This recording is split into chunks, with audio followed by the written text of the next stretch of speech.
there's a lot of exciting stuff happening with these numbers have faces. You're starting to get the publicity. You just had an article in Relevant Magazine. I mean, you're starting to see a lot of fruit.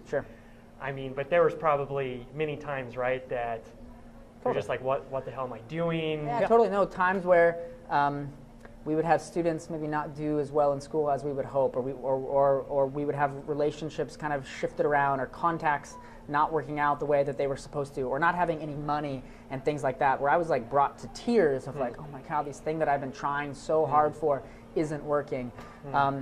Even being in South Africa and feeling so passionate, and then getting there and seeing things are not working exactly the way that I wanted them to in my own head, and it's just heartbreaking.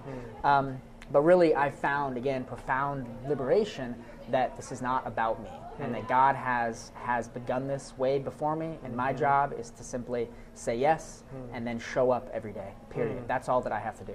And really 90% of our success has been me going to the office, and not even what I do, but just every day, daily, just showing up and saying yes and just being present. Wow, that's a real definition of what perseverance, I think so. means. Yeah. You know, and I would say, just knowing you, that you're in that kind of sweet spot of combining your passion with a lot of your strengths. I've grown into it, and it's totally growth based, and it's all strengths based, you know, too. Like, I only do stuff that I know that I can kind of get better at. So for example, I'm really bad with numbers and bad at accounting and things. So I have interns, I have other staff, I have folks who do our taxes for us. Like, I also, you know, don't get into things where you know that you're not going to succeed. Don't do something that you obviously know isn't your gifting either. And that, I think, takes some discernment, I think, from the Lord. Really. And changing our mindset of kind of that role that we thought we'd play, or that person that we thought we'd be. I know I had that with, I was going to be a sports broadcaster. And went and interned for 2 months. And like, this, and realized this is not my thing. Not the place I want to be. I can't talk about sports my whole life. So I did some like music marketing internship because I love music, and I thought I'd be great at this, and I did it for 3 months and thought this is the worst thing ever. So that's another piece too, is to try things, try tons of stuff, like create tons of different options, and you'll find out like what stuff you hate, and that's fantastic.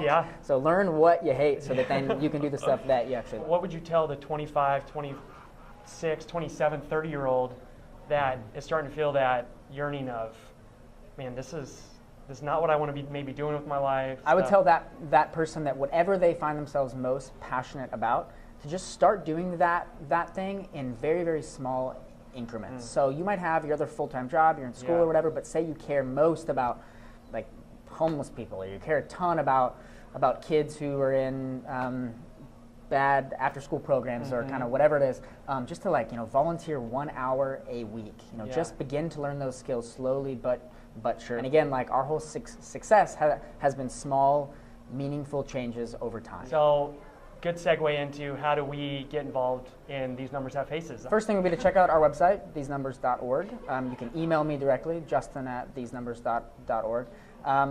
We've done a great job at allowing people to be participants in our work, not just like give us money or you know, send us something. Like, we actually want you to join in it. So that might be going to South Africa, that might be putting something together for us here in stateside that somehow we can benefit others. And so I think it's one of those things where we want to know your gifting. So if you're great with numbers, if you're great with graphic design, if you're great with web development or whatever it is, let us know. And then we want to kind of start from there. And we have internships available, and we have job opportunities too. And again, we're totally strengths-based. So whatever you do well or that you want to do well, you know, let us know. That's awesome. So, All right, Justin Zoradi, These Numbers Have Faces. Thanks man.